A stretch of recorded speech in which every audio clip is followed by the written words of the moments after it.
Estás viendo UACJ TV, señal universitaria.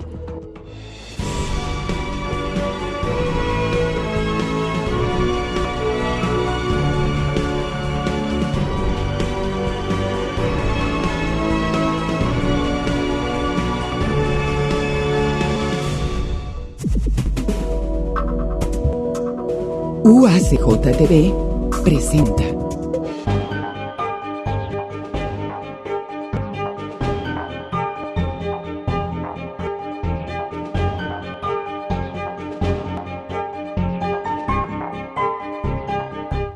Amigos, nuevamente un saludo desde la Universidad Autónoma de Ciudad Juárez. Nos encontramos en las instalaciones de la Biblioteca del Instituto de Ciencias Biomédicas y vamos a estar charlando el día de hoy con la doctora Rosana Casigoli, quien nos visita de la Universidad Nacional Autónoma de México en el marco precisamente de este seminario de estudios interdisciplinarios de género que promueve la maestría en estudios interdisciplinarios de género allí en el Instituto de Ciencias Sociales y Administración. Le damos la bienvenida. ¿Cómo está, doctora? Gracias por estar con nosotros. Gracias a ustedes por este espacio maravilloso. Qué bueno que está con nosotros. Estar aquí Y con nada más paréntesis. les comento que la doctora Rosana es doctora en antropología, con especialidad en antropología filosófica, también investigadora y docente, adscrita al Centro de Estudios Latinoamericanos de la Facultad de Ciencias Políticas y Sociales de la UNAM, pues escritora de múltiples ensayos y también algunos textos, y pues el día de hoy está con nosotros porque ella desarrolló en el marco de este seminario, en la conferencia sobre memoria, historia y praxis, y pues gracias por estar en la universidad. ¿Cómo se siente aquí en la UACJ, doctora? Pues muy honrada y contenta de poder, digamos, salir del Distrito Federal y viajar a otros espacios de este maravilloso México tan heterogéneo, ¿verdad? ¿Cómo llega? Parece otro país. Hablábamos y platicábamos sobre que usted llega a México en 1973, precisamente desde Chile, exiliada su familia, y usted es recibida precisamente por nuestro país. Es correcto. O sea, mi padre era decano de la Facultad de Filosofía y Letras de la Universidad de Chile, y la filosofía fue particularmente acosada por el totalitarismo castrense en mi país.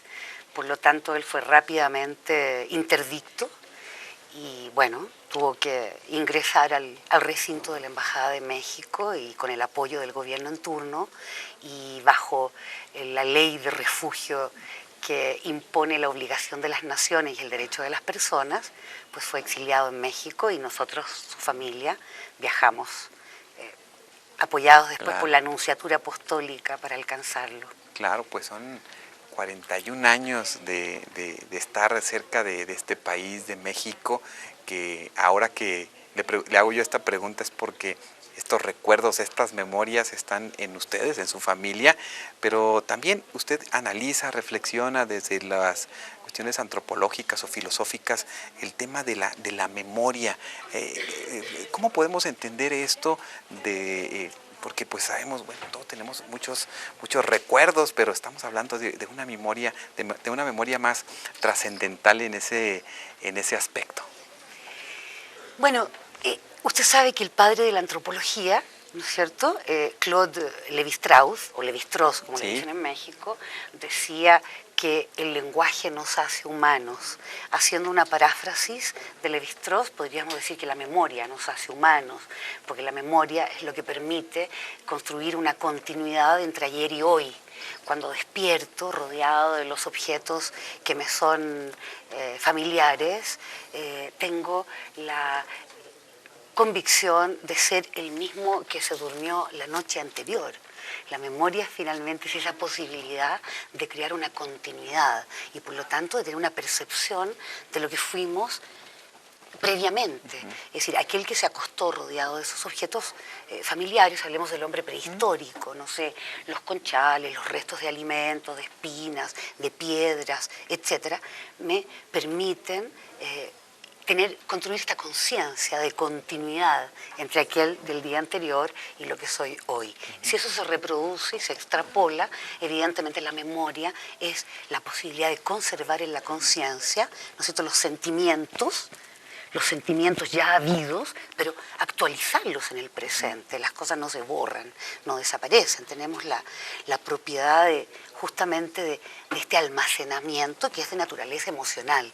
Si no fuese acompañado de un impacto emocional, ¿por qué lo guardaríamos? Normalmente las cosas que selecciona nuestra memoria es porque tienen algún tipo de impacto, se inscriben corporalmente, hay un encarnamiento de este recuerdo. Sin embargo, la memoria propiamente no es pura recordación del pasado, no es un ejercicio memorístico en el sentido mnemotécnico, es decir, en el sentido de poder efectivamente una propiedad cerebral de conservar estos recuerdos. Porque la memoria de la que estamos hablando en realidad podríamos concebirlo como una categoría de la filosofía que produce una suerte de conocimiento, ¿no? Ahora podríamos preguntarnos qué tipo de conocimientos produce la memoria, ¿no es cierto? La memoria finalmente es una propiedad de seleccionar ciertas cosas que se conservan mientras olvidamos otras. No recordamos la totalidad de los acontecimientos ni la totalidad de los sentimientos. Y esto sucede cuando nos reunimos con alguien que vivió quizás ese momento, esa etapa, recordaremos o nos daremos cuenta de cosas que la otra persona sí vio, que el otro escuchó, que el otro hizo partícipe y encontramos un rompecabezas, por así decirlo, para después encontrar quizás algo más completo de lo que aconteció. Desde luego, pero además nuestra propia memoria, a veces no sabemos si lo que recordamos es algo vivido, o nos contaron que fue así, o también lo mezclamos con los sueños, ¿no? Es decir, hay una especie de reminiscencia que tampoco nos permite saber exactamente qué es lo que yo recuerdo en tanto algo vivido, porque una percepción, a lo mejor así lo viví, así lo percibí, y eso es lo que conservo. Pero lo que me gustaría destacar es que la memoria no es solamente esta capacidad mnemotécnica de conservar recuerdos, porque si no, la memoria sería únicamente recordación. Y yo le podría decir a alguien, ¿y por qué usted recuerda esto y no recuerda esto otro? ¿O por qué cada recuerdo implica también un borramiento? Sí, o una selección, ¿no? Y en esa selección corremos el riesgo de hacer ciertos borramientos, y que puede ser borramientos muy digamos, muy relevantes, ¿no? Es decir, podemos reconstruir una escena juntos y de pronto yo puedo decir, bueno, yo me acuerdo de esto que fue fundamental. Y usted puede decir, yo no me acuerdo de eso. Porque esta selección es un poco errática. Entonces, no podemos validar la memoria solamente desde el punto de vista de su veracidad. No se reconstruye la memoria desde el punto de vista de la veracidad, ¿no? Sino que se reconstruye la memoria desde el punto de vista del valor que tiene la reminiscencia de un ser humano, lo que queda.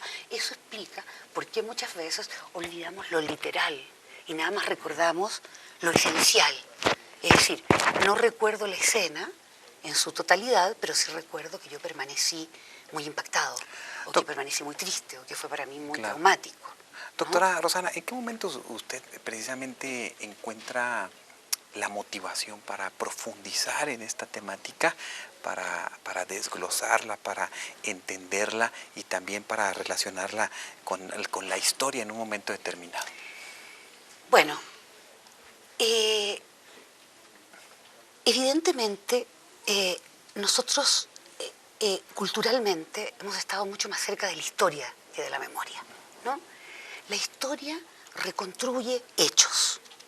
Y esta reconstrucción es una reconstrucción a posteriori, es una reconstrucción que se realiza en forma posterior al hecho, que además hemos clasificado como hecho, porque también podría pasar inadvertido. Pero nosotros de pronto decimos, bueno, aquí hay un acontecimiento histórico, o aquí hay un hecho histórico, y lo vamos a reconstruir. En esa reconstrucción, el historiador, en condiciones de laboratorio, en condiciones de separación del hecho en cuestión, ¿no? Lo que intenta hacer es una reconstrucción de ese hecho. Y para reconstruir ese hecho histórico hace y para legitimarse como discurso también histórico, hace una especie de reconstrucción secuencial. ¿Me explico? Fáctica de estos hechos. Busca una secuencia argumentativa que permita transmitir como cuerpo político o como sujeto pedagógico esta reconstrucción histórica. Esa es la manera en que trabaja un historiador. El historiador no va, la historia no está inscrita de manera inmanente en el firmamento, no es una transcripción, es una construcción de conocimiento. La memoria actúa de manera inversa. O sea, la memoria no pretende una reconstrucción secuencial, no pretende una reconstrucción argumentativa, sino que la memoria lo que pretende es justamente señalarle al discurso histórico donde el discurso histórico está borrando.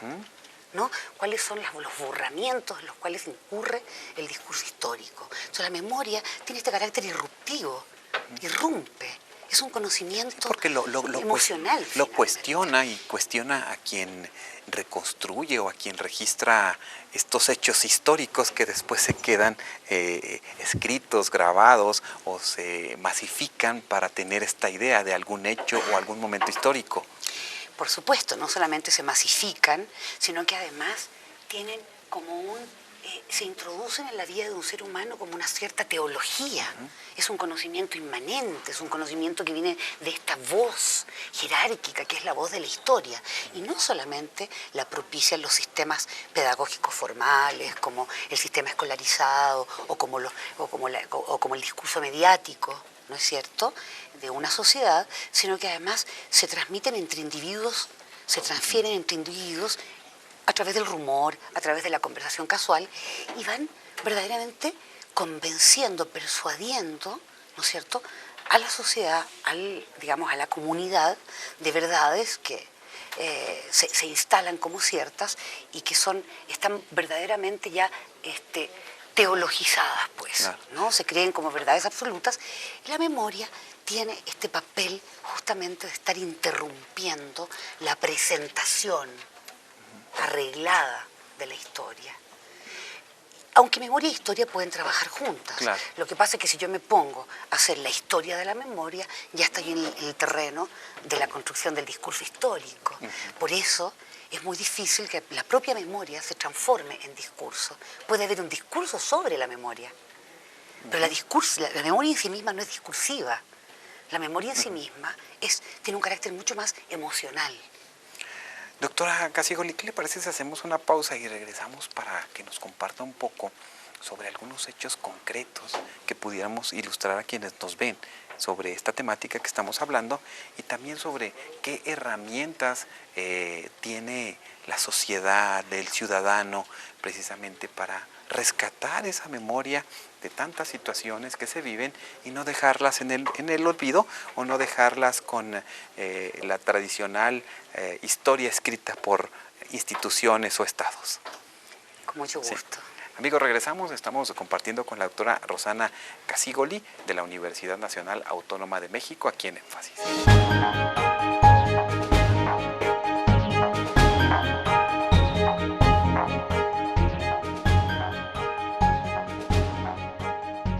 Si te perdiste alguna de nuestras recetas de tu programa La Cocineta, tienes la oportunidad de volver a verlas todos los lunes a las 2:30 y 6:30 de la tarde por UACJ TV 44.3, así como por www.uacj.mx, donde encontrarás platillos sencillos, nutritivos, económicos, que te ayudarán a conocer el valor nutricional del ingrediente estrella en cada receta. Y recuerda, sigue a La Cocineta en YouTube UACJ TV.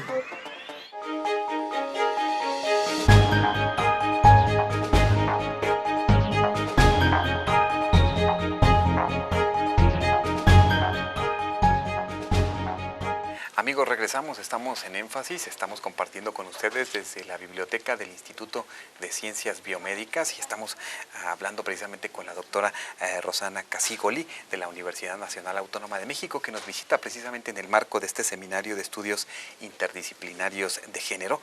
Y pues muy interesante el tema porque nos abre ahora sí que nos abre la memoria, nos abre la mente, nos abre la historia, pero para los clásicos también ya había algunas respuestas y algunas dilucidaciones de lo que sería rescatar la memoria. Sí, bueno, Fedro de Platón. La memoria, el interés por la memoria penetrado en todas las disciplinas históricas desde tiempos muy remotos. Por ejemplo, para Platón, para Aristóteles y hasta el medioevo con Alberto Magno, Tomás de Aquino, etc. La memoria es una propiedad del alma, ¿no? Es decir, la memoria es una congregación del alma interior. Es un ejercicio de reminiscencia, porque se supone que todo el conocimiento humano es simplemente una recordación de lo que se olvidó. El ser humano al nacer tiene un conocimiento, digamos, de tipo atávico, pero no lo tiene, esto no ha aflorado, no lo hace consciente. Entonces la vida de un ser humano sería prácticamente aprender aquello que olvidó. Entonces los clásicos diferenciaban la memoria como una memoria de tipo literal, ¿no? Recordar de acontecimientos, hechos, a lo mejor fechas, a lo mejor rostros, etc. Y otra cosa es el olvido de esa literalidad y sin embargo un recuerdo a nivel del corazón, que es un recuerdo reminiscente.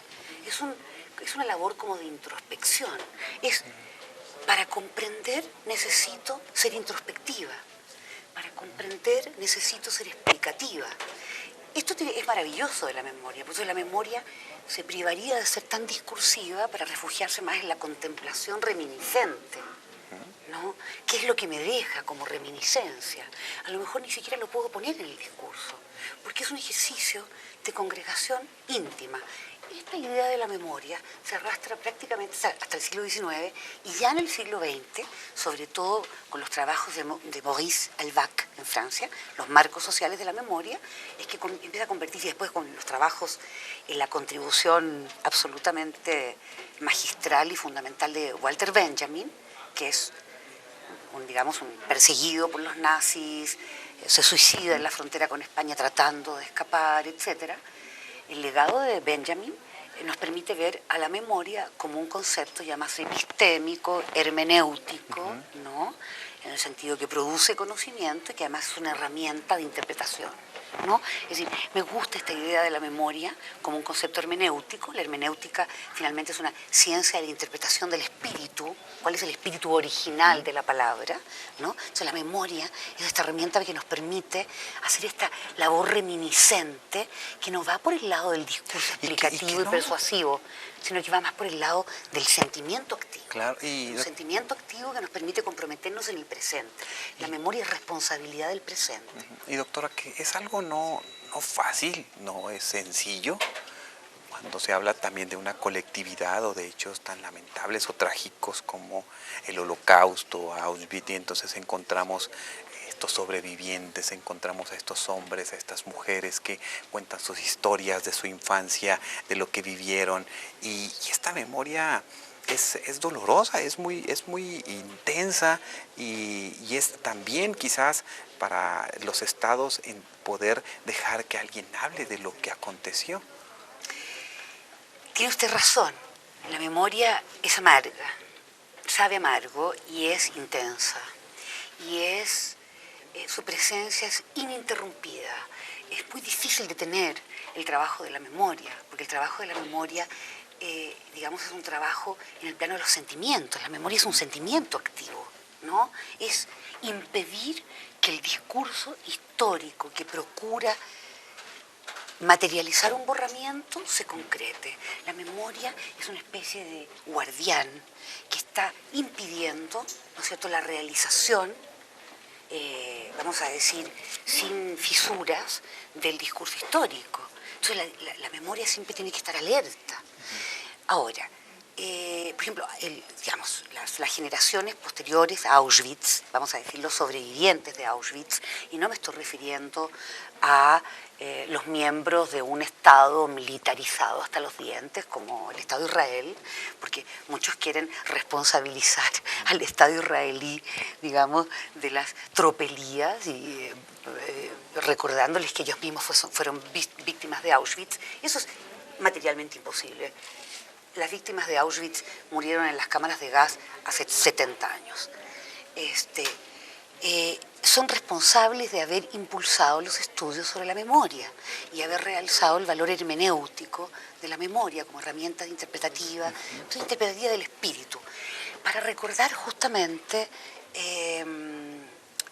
cuál es el origen de este mal histórico, que no es un mal metafísico, es el mal histórico que el propio ser humano le inflige al ser humano. Son responsabilidades de los hombres. Entonces, para descubrir las causas de este mal histórico, ¿no es cierto?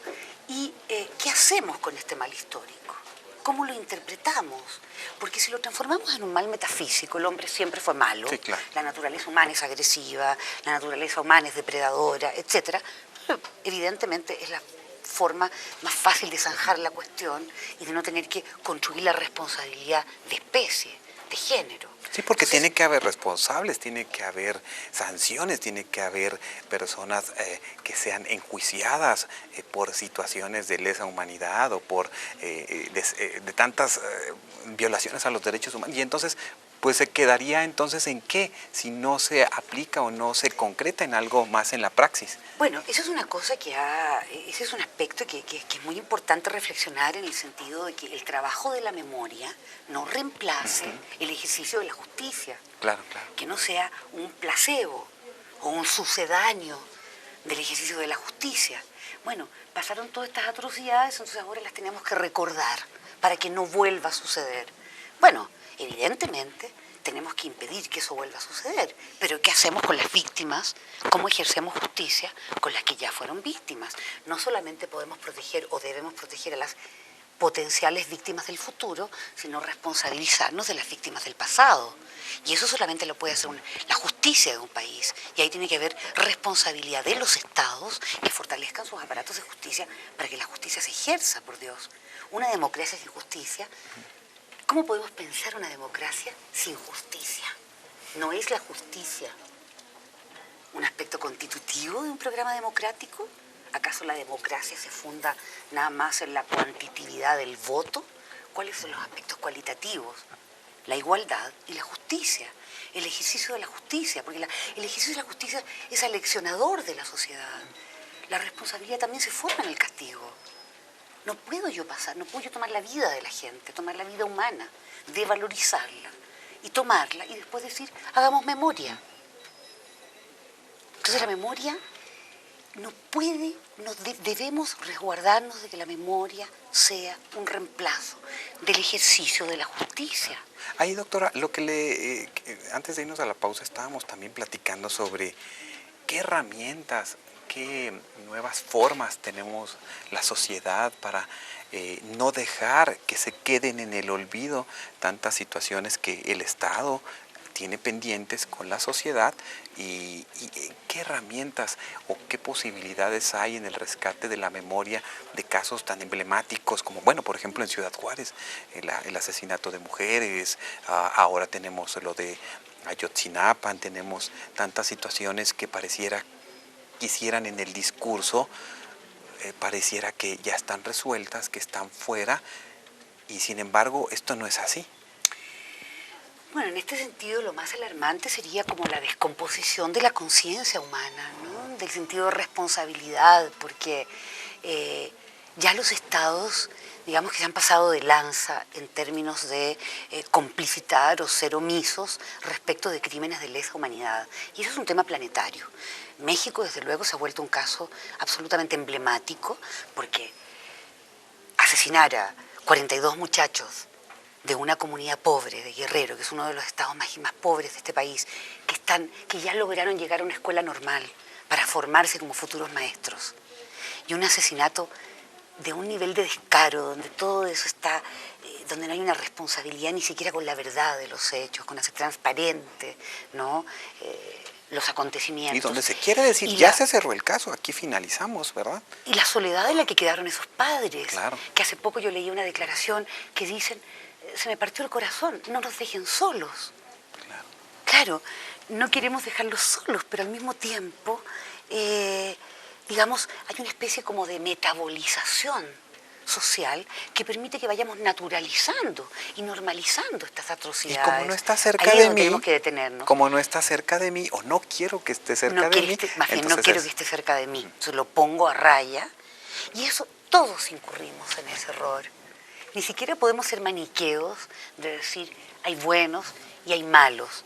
Somos criaturas humanas, somos tremendamente defectuosos, somos tremendamente débiles, somos tremendamente vulnerables, estamos aterrados de que nos toquen lo propio, lo que más queremos.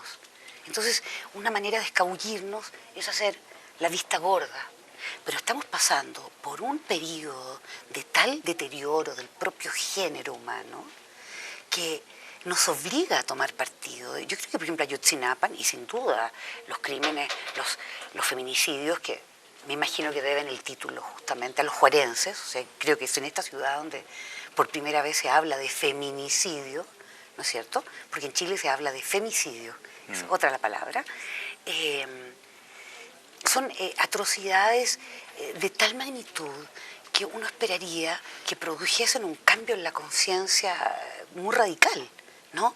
Que permitiera que uno al día siguiente dijera, bueno, esto, por lo menos tomar conciencia en términos del valor de la vida, ¿no? Del valor de la vida humana, es decir, que la vida humana no sea desvalorizada, porque al cometerse estos asesinatos masivos, lo que ocurre es una desvalorización del propio concepto de vida. O sea, la vida ya no... Bueno, en México se inventaron aquellas rancheras que dicen que la vida no vale nada, pero eso se supone que era una metáfora, ¿no? Una metáfora poética. Pero aquí estamos hablando realmente de una desvalorización de la vida, en el sentido que hay vidas que parecieran valer menos que otras. Y eso es inadmisible, eso es inaudito. Ahora, evidentemente, un sujeto solo no puede... ¿Qué puede hacer un sujeto solo más que condolerse de las víctimas y tratar de ser un ser humano cabal, ¿no es cierto?, que expresa su solidaridad? Ahora, comunitariamente sí se pueden hacer muchas cosas, no solamente en el sentido de tomar medidas de precaución, sino en el sentido de señalar dónde están los límites, hasta dónde somos capaces de tolerar, cuáles son ya aspectos que son innegociables, que son insobornables, ¿no? Entonces, evidentemente que pues estamos en un momento, digamos, prácticamente de mutación de la conciencia humana, capaz que hasta de transformaciones psicofisiológicas, vayamos a saber qué tipo de mutante va a salir de aquí, pero es evidentemente que hay un comportamiento omiso, ¿no? Hay un comportamiento omiso, esto no me toca y no quiero pensar en eso porque me lastima. Y además no está en mis manos solucionarlo. Que esto es lo más tremendo, ¿sí? La impotencia tremenda, porque no está en nuestras manos solucionarlo.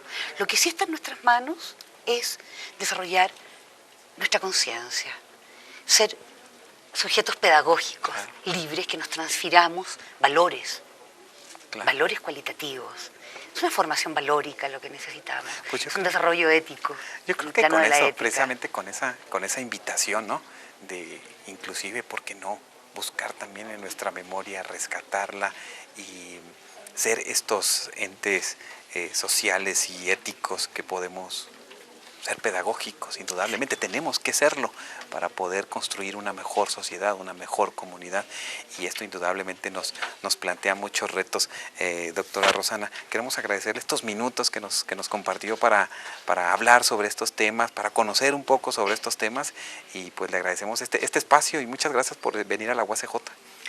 No, muchísimas gracias a usted. Yo diría una última pequeña, Adelante, pequeña, casi hablando en voz alta, yo creo que algo que puede salvarnos como un recurso de emancipación, yo diría dos cosas fundamentalmente. Una, el trabajo de